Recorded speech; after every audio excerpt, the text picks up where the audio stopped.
सिंधुदुर्गमध्ये अनेक ठिकाणी मुसळधार पाऊस झालेला आहे। सिंधुदुर्ग जिल्ह्याला आज ऑरेंज अलर्ट जारी करण्यात आलेला आहे। समुद्र किनाऱ्यावर वाऱ्याचा वेग ताशी 40-50 किलोमीटर। जिल्ह्यातील अनेक भागात वीज पुरवठा खंडित करण्यात आला आहे। पावसाचा आढावा घेतला आमचे प्रतिनिधी रोहन नाईक यांनी।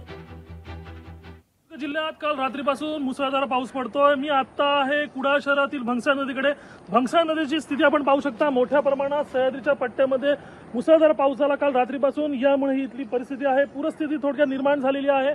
पावशी आणि कुडाळ जी गावं आहेत मधून जी नदी वाहते भंगसा, तिथल्या काही लोकांचा संपर्कही तुटला। या पुलावरून सुद्धा ये जा करण्यात येते लोकांसाठी आणि ही आता पाहू शकता इथली परिस्थिती आहे। आज सिंधुदुर्ग जिल्ह्यामध्ये ऑरेंज अलर्ट देण्यात आलेला आहे। काहीशी विश्रांती घेतली आहे सकाळी 6 वाजल्यापासून पावसाने, परंतु जो सह्याद्रीच्या पट्ट्यात असेल माणगाव खोऱ्यात जो पाऊस झाला त्यामुळे ही परिस्थिती निर्माण झाली आहे। एकंदरीत सिंधुदुर्ग जिल्ह्यातील 4 प्रमुख नद्या असतील, भंगसाळ असेल, तेरेखोल असेल, सुख नदी असेल आणि गड नदी असेल, या नद्यांना सुद्धा परिस्थिती निर्माण झालेली आहे। त्यामुळे एकंदरीत प्रशासनाने नागरिकांना सतर्कतेचे आदेश दिलेले आहेत। आता पाऊस थांबलाय, मात्र दुपारच्या नंतर पुन्हा एकदा पाऊस मुसळधार होऊ शकतो।